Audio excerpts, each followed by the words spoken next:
such as business plan and model to raise capital, including both equity and debt.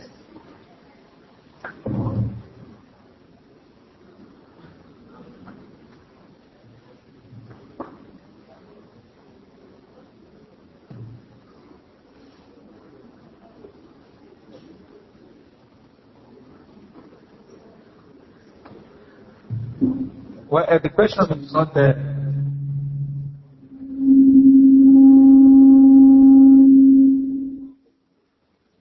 The question is not that clear. So maybe the questioner can shed more light on it. I think it has this addition. The capital always include debts, either from banks or development financial institutions. Does that mean that the person gets loan from the banks or the financial institution in order to prepare for the marketing materials? So if yes, then if the banks are conventional banks that are going to add more money to it, I think from the lecture it is clear that it is haram for you to add more money to whatever you loan a person. So you should not add any additional thing. So it should be what you have loaned the person is what you get back from the person. And if you are interested in also making profit, then you go into partnership. So and then that is the difference between the conventional banks and the so-called Islamic banks. The so-called Islamic banks, when they take your capital, so they go into partnerships with you in order to make what? To invest it in some things and realize profit which will be shared between both of you. But the conventional banks, so they only give you loan with interest in order to guarantee their own money which is collected from the depositors. Because you can't tell the depositors that they have lost because it's a loan. So we should have to pay the depositors and they have to add some things. So that's why they go into things that they are sure that you always pay them money, and that is loaning with interest. So it is not permissible for somebody who is into this preparing marketing materials to watch, to be borrowing money from the banks with interest. All around.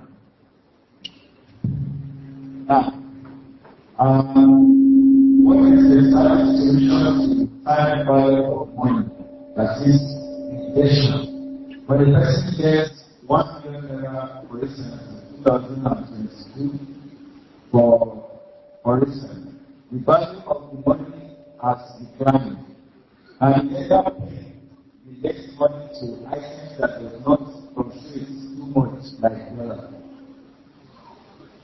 Now, if somebody decides to use 2 million naira, for instance, to acquire dollar in order to keep the money of the money, there is nothing wrong in this. There is nothing wrong in this if the person decides to do that. But what is wrong is for one to give the 2 million naira to somebody as a loan, and one will be expecting that if that the person will add more money, then one will say that if one has maybe invested the money on some things or in some things, maybe one would have made profits. The scholars will say, go and invest it and let's see how you make the profits. When you invest, certainly there is going to be either loss or profits. So you can't tell us that if you invest that amount of money, there is certainly going to be profits. There will be loss as well. But if you are trying to reduce what would affect the money by converting the money into what? Into dollar, from naira to dollar, so that to reduce the depreciation of the money. There's nothing wrong. It's just like a lady or somebody buying buying silver with money in order to what? In order to keep the value of the money. So this is permissible. Allah. Now, how do you understand the concept of the measuring in ethical items, the existence of the measuring scale? No? Then how do you understand the concept of the measuring in ethical items, the existence of the measuring scales? Now, okay, if I get the question, instead of maybe using some things, some items like EK or what's it called? Instead of using that, maybe there are some measurable scale that can be used. And there is no harm. Whether you are weighing it or you are measuring it, so they are the same thing. That is waznu of something that is makil or kil of something that is mawzun. So they also go together. Now, does figure apply in the currency exchange involving the following scenario? Currency exchange in which the exchange rate is stipulated at the time of exchange, but the value is held by the recipient to be paid back in a different currency at a later time. Now, somebody who is maybe borrowing somebody and borrowing another person money or lending another person money rather is not stipulating to the person that if the person is going to pay back, he will pay back in another currency. Okay, I'm loaning the person in naira, and it says if he wants to pay me, he should pay me in dollar. That is haram. Because if the person is paying me, by the time the person is paying me, what he owes me should be what he should pay me with. So not that we say, okay, if you are, I'm loaning you 1 million naira now, but because I'm afraid that maybe in a year's time, maybe depreciation would have affected naira. Naira would have depreciated. So if you want to pay me the 1 million naira, maybe you pay me in what? In dollar. So this is the amount of dollar that you are going to pay me with. So this is wrong. Because bringing dollar in at that time, it means you are exchanging naira for dollar. That is what it means. And the dollar is not available now. So why bringing in dollar now? So what should be treated is that the person is owing you. You are loaning a person. So if the person is to pay you, he will pay you the same naira. But let's assume that on the day you both agree that they should pay you, the person can't find naira. He can't find naira. It's only dollar that is available. Then scholars will say what? You can now exchange on that day. You will pay me with dollar on that day. So that means you're exchanging now. You're exchanging naira for dollar on that day. So it is a price for that day that you give the person. Abdullah bin Umar, radiallahu anhu, some said it is authentic marfu'an, some said it's only authentic mawqufan. That is like the fatwa given by Abdullah bin Umar. That he said, that is, we'll look at it from the ascription to the Prophet sallallahu alaihi wasallam. He said that kunna nabiru al-ibila bil-bakir. We would sell camels in Bakir. Wa na'khudh ad-dara'im. Then we take what? Ad-dara'im in place of what? Ad-dananir. Wa na'khudh ad-dananir badala min ad-dara'im. And at times we will sell in sell dirham, that is silver coin. But when it is time for the person to pay, he will not be able to get what? silver coin, he will pay with gold coin. Or attend himself to somebody in gold coin. When the person wanted to pay, he will not find what gold coin. He will only get what silver coin. Then he said that what basa, there is nothing wrong in that. There is nothing wrong in that. As long as it is with a price on that day. And if not disperse where there is still some that is hanging. Maybe the person is to pay 1 million naira. He can't find the 1 million naira in Iraq. He gets what the equivalent. The old million naira, the old 1 million naira should be given in what? $1 on that day. And the price, the exchange price, the exchange rate on that day should be the standard. So there is nothing wrong if it is on the day of payment that the person can't find the naira, he has to pay in $1. But for them to agree from inception that this money that I'm loaning you, you are going to pay me back in $1 when you are paying me. This is what is the riba. This is the riba. This is the riba.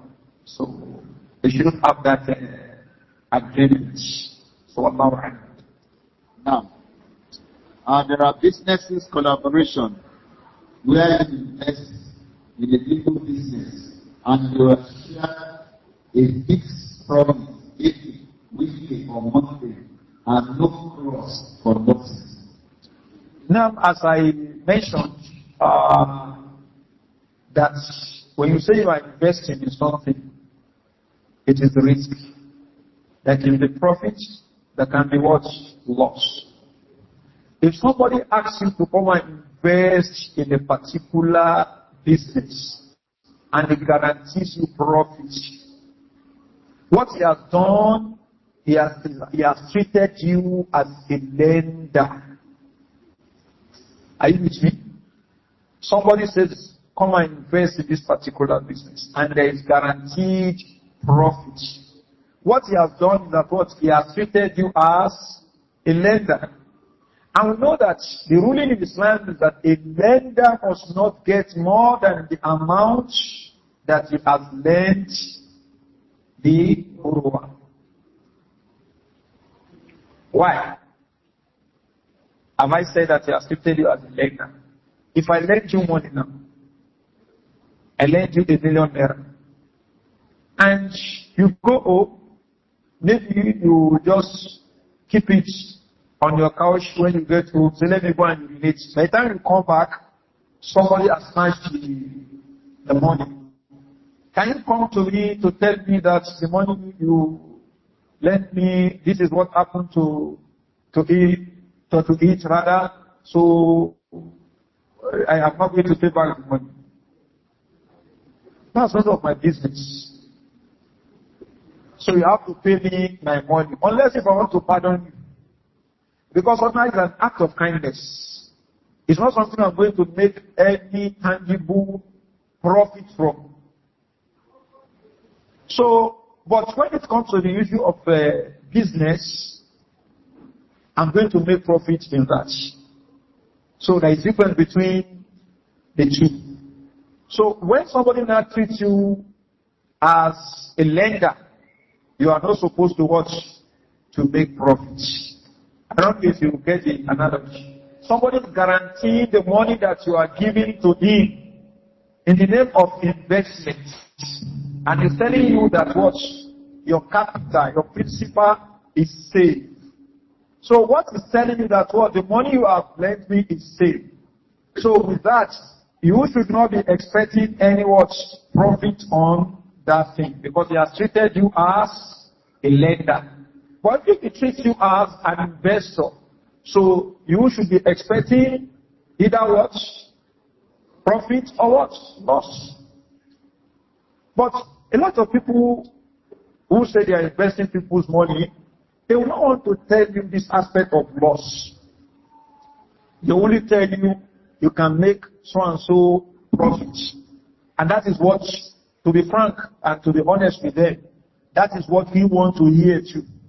Once he includes that clause of if there is loss, we start suspecting him that this person is likely to go and watch, fumble with my money, then come back to tell me that, particularly in this era, where people take people's money, and you see them enjoying themselves in Abuja in no case his brothers have invited people to business, and you see them just enjoying people's money, buying the latest car and the likes. He has not only invested the money, he has started spending people's money that he has collected, enjoying himself, buying what? Cars, buying, building houses. He hasn't made any profits. So if somebody now comes to you and tells you during this era that if there is loss, so you will not hesitate to say, what, let me put my money in my pockets, or let me be enjoying my money, let me also be drinking milk and the likes. So they know what you want to hear, that aspect of loss, so they will not have it. And that was why I said earlier, over the Islamic banks, so-called Islamic banks, they are what? They are not punch enough to tell you that if there is loss, it will be borne by you. You say, well, if there is loss, it will be borne by Rabbul Man. Because when you see that it will be borne by you, you run away. So let me go and put it in GTV. I don't want I prefer not to have any interest in their own case and what the profit that you profit. I want my money. I just want to save my money. So Allah. Now, if you borrow and the money is delayed to be paid back, can the borrower intentionally have some money on top of the loan as a gift for the lender? I think this has been discussed in the course of the lecture. If there is no stipulation and there is no any customary, so to say, agreement, that's something that is known that this is where we do it. If there is nothing of such, it is permissible. Messenger of Allah sallallahu alaihi wasallam borrowed camel and he gave a better one. So it's good if you borrow something from somebody and you add more when you are paying back. But it shouldn't be something that will be agreed upon between both of you, or something that will be known that this is the way it is done. So to the extent that we don't do it, the person feels what? Bad, that you have not added more money. Wallahu a'lam.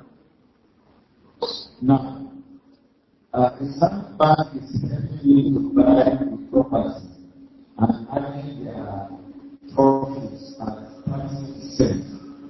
The government is made in their name and regularized after I complete my pay.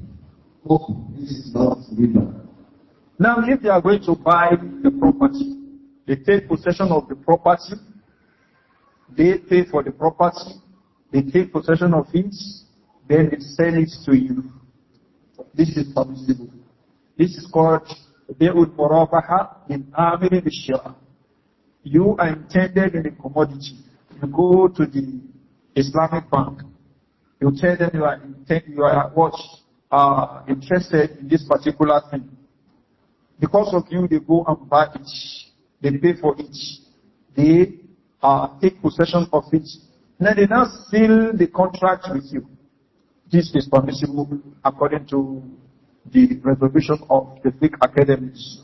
But if you go to them that I'm in need of so and so car, I'm in need of so and so item, equipment, they now give you the money to go and get that thing. They give you the money to go and get the thing. Then you get it, you start using it. You get it for 1 million naira, for instance. They say you are going to add what? 20% or 10% of it. Or you are going to add so and so amount. Maybe you are going to add 200,000. So meaning if you are going to return the money to them, you are going to give them 1.2 million. So what have they done? The same thing the conventional bank will do. They give you 1 million naira to pay 1.2 million naira. So if they give you the money to go and buy, but if they themselves go and get it, they get it, they take possession, then you are now coming to them to seal the contract. They are now selling to you. So in this case now, they are selling what they possess. So But if they say, okay, we are going to buy this thing on your behalf, let us have an agreement. Promise that if you get it, you are going to buy it. Take an undertaking that you are going to buy it. Or we are also what? Making an undertaking that we are going to sell it to you. Is that okay? The majority fiqhiyya are against this. They're against this. Because what you are selling, you don't have it. And when you want to sell something, so that you have what you are selling, and the one who is buying also has his watch, his money. So you give the person the money, it takes what? The item. Or the item is available, but the money is not available. This is what is called what? Bay'ul ajab. You are selling on credit, permissible. Or the money is available, the item is not available. You pay the money, we are expecting the item maybe in the next 2 weeks, 3 weeks, next month. So this is called what? Bay'u as-salam. The fourth one is not permissible, which is what? Bay'u al-kadi bil-kadi. They obtain the thing.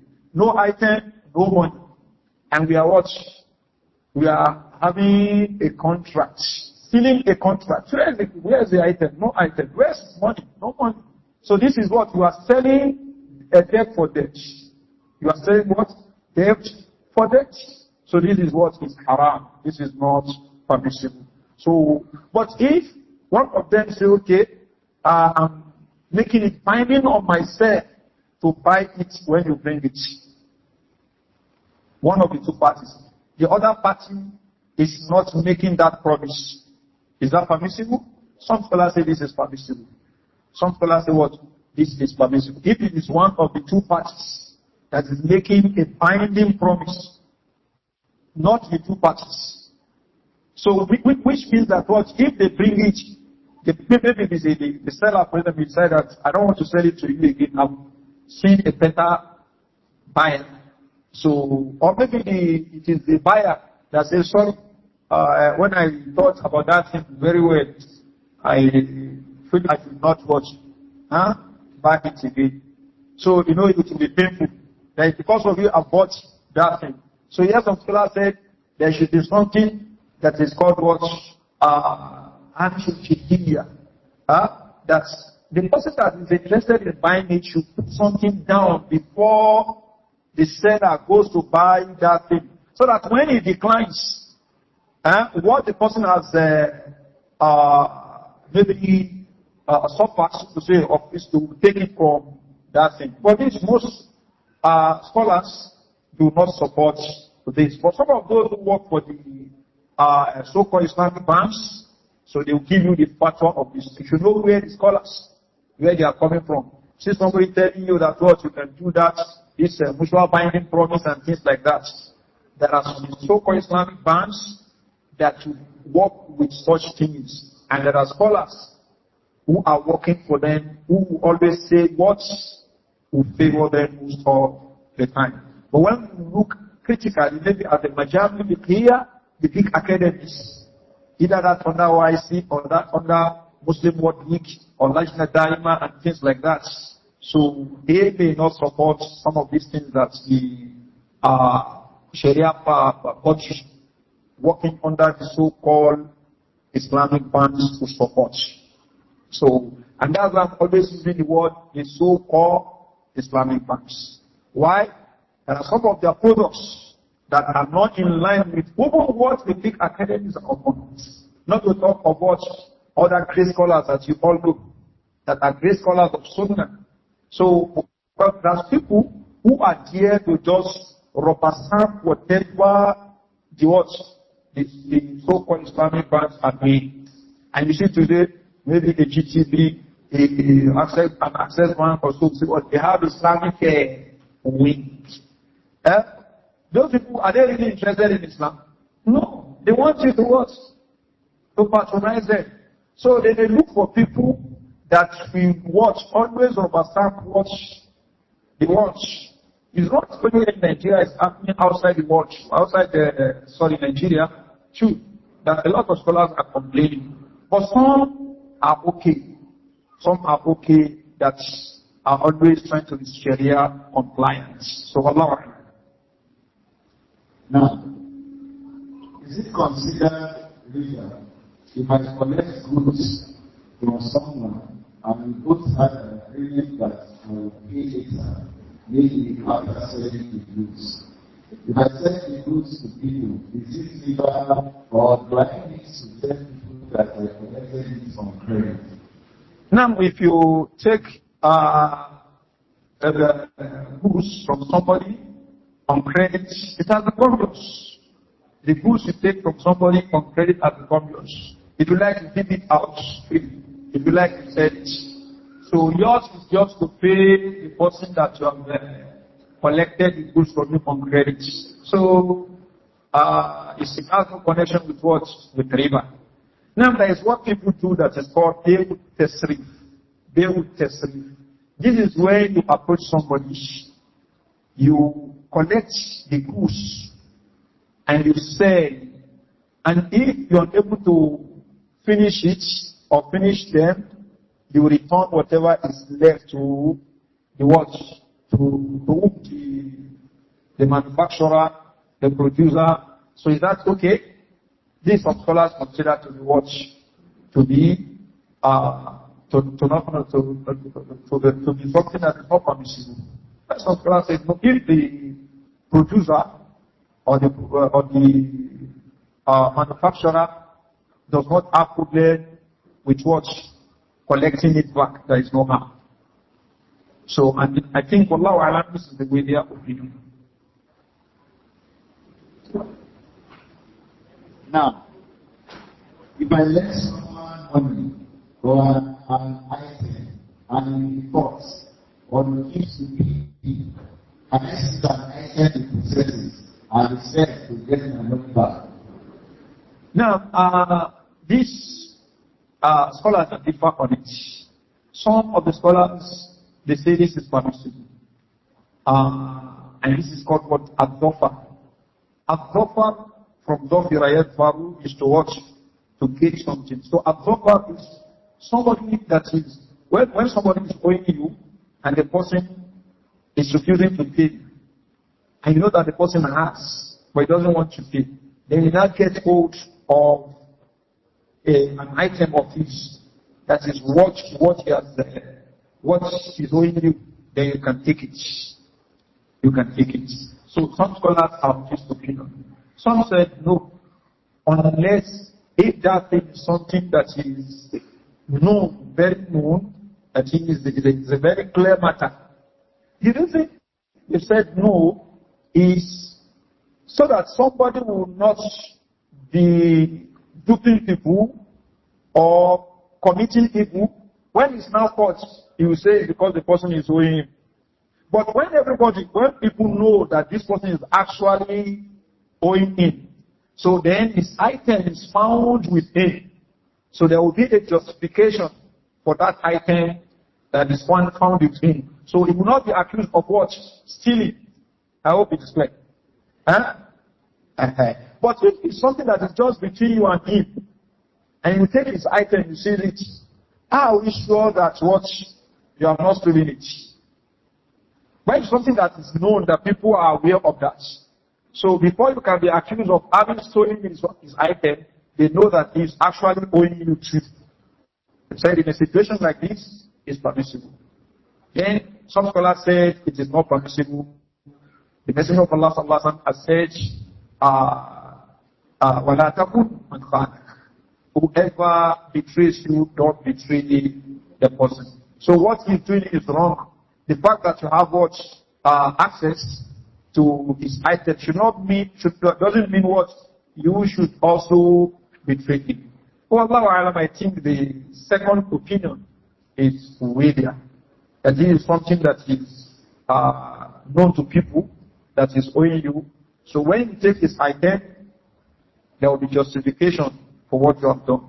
Unlike when it's only between you and him. When you take his item, you may be accused of having stolen this item. Wallah. Now, does real estate falls under river? For instance, I bought stolen bed for 5 million naira, and wish to give it out to the renter for 5.5 million as river taking place. Now, inshallah, we'll be discussing this tomorrow, inshallah. So, but the way the opinion is that it's not Allah.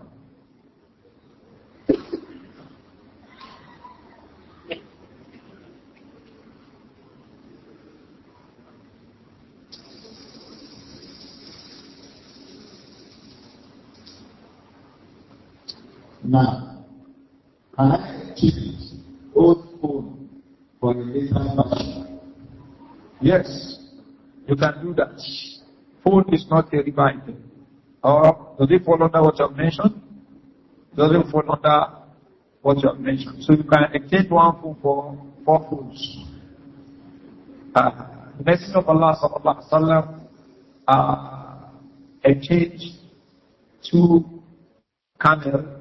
A camel with 2 camels. That is, he ordered Abdullah bin Amr to take a camel for 2 camels. So, a lot of companions will do something like that. So, these are not items. Now, what are the rulings on the stock exchange? Now, what are the rulings on the stock exchange? So when you say stock exchange, are you referring to the market, or you are referring to stocks, that is the shares that are being bought by people? If the stocks, you mean the shares. So it depends on what shares stand for. Shares for maybe alcoholic company, for instance, now would be haram. A company that is producing Indian hemp will be what? Haram. A company that is producing maybe things that are haram generally that you all do. So buying shares of such company will be what? Haram. Now, buying shares of banks, insurance companies will be haram. Buying shares of companies that produce things that are halal, but they borrow money from the banks, from the conventional banks. But they are producing yogurt, they are producing ice cream, they are producing foods and the likes. But they borrow money from what? From the conventional banks. So, is this permissible? This type of company is called what? Shirka, that is what? Muhtariba, that is mixed shirka company. They are producing something that is halal. However, they borrow money with interest. They borrow money with interest. Or they keep money in the bank with the intention of what? The bank adding what? Interest. So they collect the interest that the banks had to their money. Or they borrow money from the bank with interest. But they are producing something that is halal. Can we buy their shares? So what the big academics are upon, the one under Rabitatul Alam Islami, Muslim World League, the one under Organization of Islamic Cooperation, that used to be called Islamic Conference, what the Majma al-Fiqh Islami is upon is that it's not permissible. Only if it's 1%. If 1% of the capital of the company is what? It involves what? Loan with interest. The reason is that the board of directors, they are representing the shareholders.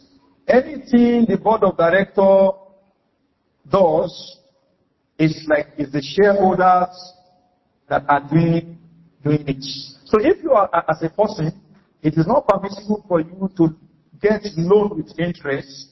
Can somebody represent you and be getting loan with interest? Is it clear? You can't borrow money with interest. But somebody is now representing you, and the person is what? Borrowing money with interest on your behalf. Is it permissible? It's not permissible. So this is what the fiqh academies are upon, and this is what Allah ibn Daima is upon, and a lot of great scholars of Sunnah are upon. However, some scholars are of the opinion that if you buy the shares, you should calculate the riba, the interest, what is what haram in it, then you throw it out. But the same opinion is what the fiqh academies are upon. Allah.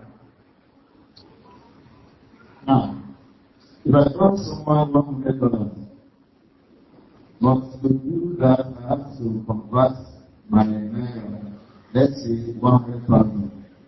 Can I agree with the person to pay the naira equivalent in 2 months? Or alternatively, the person can't access dollars and he wants to pay naira. Do we pay the $100 in the current naira rate or the rate at when I borrow that money? Now this has been answered. So if you lend somebody money, you lend him naira, he's expected to pay in naira. You lend him dollar, he's expected to pay what? Dollar. But on the day of payment, if he cannot get it, then you can do another transaction of what? Of al-berry, which would be what? You are exchanging on that day. Sort of me giving you naira, I'm going to give you dollar, with the price of it for that day. So that is what is permissible. Now, as periodicity is allowed, I want to ask if it is allowed to collect money to make a dress without having the materials at hand. That means it is after collecting the money that I will go to the market, get the fabrics, then take the dress. Now this is called Abul-Istisna. Abul-Istisna is for you to go to somebody and ask the person to watch, to make a particular thing for you. Maybe a furniture, it may be a dress, it may be. So there is nothing wrong in that. It's not a condition that you must have what the furniture made done before the person can pay. You can collect money in advance. But when you are collecting money, must it be all the money for that item? In actual Istisna, this is not what? This is not required. You go to a furniture maker to make furniture for you. You can pay half of the money. Then when it is time for you to get it, you pay the balance. There is nothing wrong in this. Unlike Be'u Salam. Be'u Salam is you want to get a finished product. A finished product from somebody. Can you pay? Can you make half payments? That thing is not available, but it's a finished product. Like somebody wants to sell you a phone, for instance. You go to the person, you say, okay, I want Samsung so and so. You give the description. Now, and the person says, well, maybe it is 2 million naira, for instance. Can you make half payment? The person doesn't have the phone in his what? In his shop. Can you make half payment? No. Since the phone is not available, you are going to make full payments. Is that clear? You are going to make full payments. Then he will go and source, go and get the phone with the description that you have mentioned. This is called what? This is called Be'u Salam. It's called Be'u Salam. So, but Abdul Istisna is different. Abdul Istisna is not finished item that the person is requesting. He wants you to make for him. There are two different things. In Abdul Istisna, you can watch, you can make part payments. But in Be'u Salam, a finished commodity product, if that is what the person wants you to get, you have to pay the person full.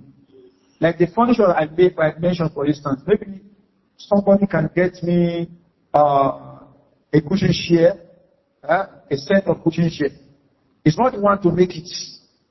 He is going to get it from somewhere that they made it. So then I asked him to get it. He asked him to pay. Must I pay full or you can pay parts? You can't pay what? Parts. It must be full. Because the person is going to get the finished item. But if the one going to make it is only going to get materials to make it, you can make what? Parts payment.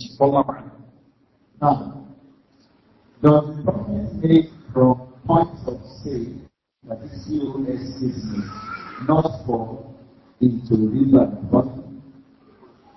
Now, I think the issue of POS has been discussed several times. Now, scholars, they have two views on the issue of POS. For somebody making profits from it. Some they look at it from the angle of wakala, that is agency. I come to somebody operating the POS machine and I give him my ATM cash. So some look at it from the angle of what I'm sending him to go and what do something on my behalf. That is, go and withdraw on my behalf. Does it have the right to what? To take money for that job? You say to somebody, go and buy me a bottle of Pepsi. Huh? And the person says, okay, I'm ready, but I will take 15 naira for that. Is it haram? It's not haram. So agents can be free and it can be watched. It can be charged. So go and withdraw so and so amount from my behalf and bring it to me. And you say, I'm going to collect money for that. So some scholars, they look at it from that angle, that the one who is operating the POS machine is like the person is going to withdraw on your behalf. Why some scholars said, no, this is not wakala. This is musarafa. You are exchanging money with that person. One, he has collected the money is on grant. Then you give him your cash. He will now transfer from what? From your own bank to what? To his own bank. And what? He will give you from the money that he has kept. So what has transpired between both of you is what? Musarafa. And not wakana. Because he already has the money. He has it down. Not that as you are giving the card, you set out to go and watch, withdraw it. So he already has the money. Wallahu a'lam, this appears to be the stronger opinion. Wallahu a'lam.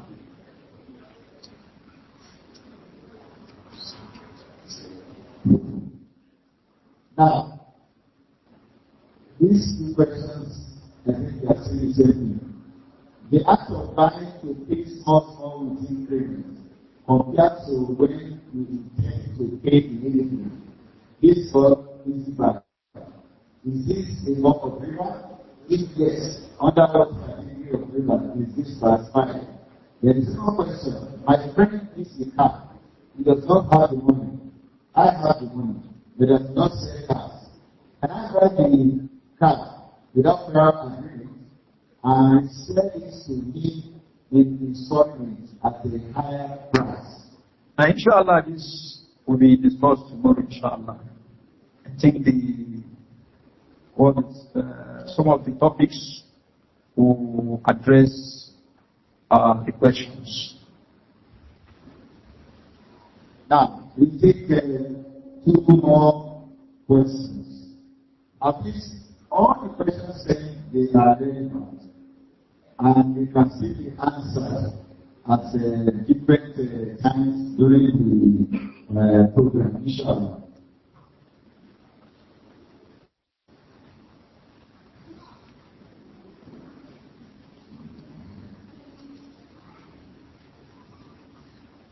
What is the meaning of buying something with the agreement to make an initial part payment and paying the rest. I think it's still the same question that. Okay.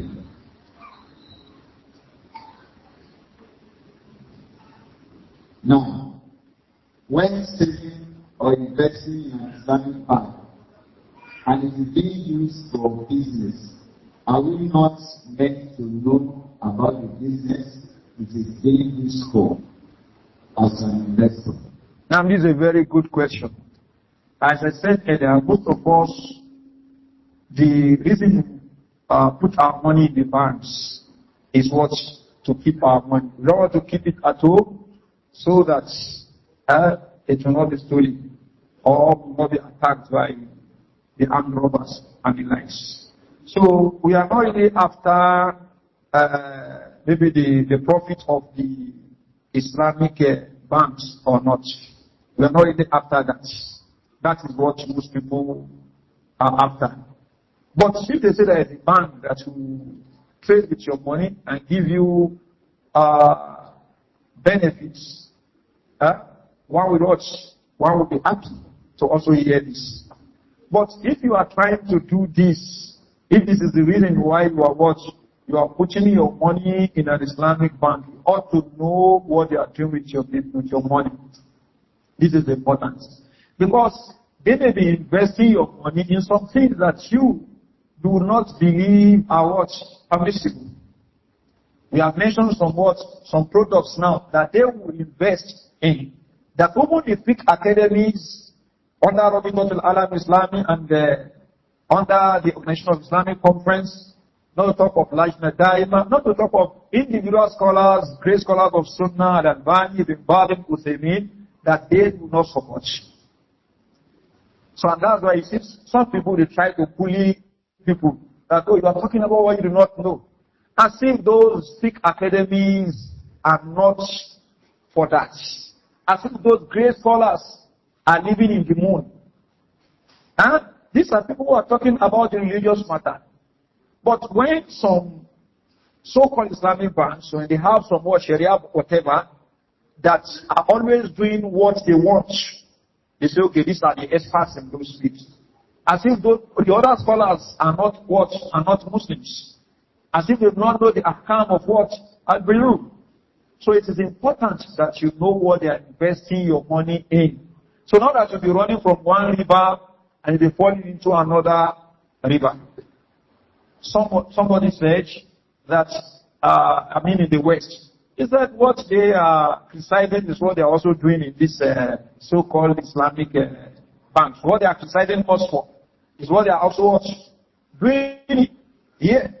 This is because some people are out there to make money. And you know, when some riba-based banks, some conventional banks, when they say they are having what Islamic wing, you should understand what they are really after to make money. So they can just bring in people that will fall for this. So it is good that you know where they are investing your money.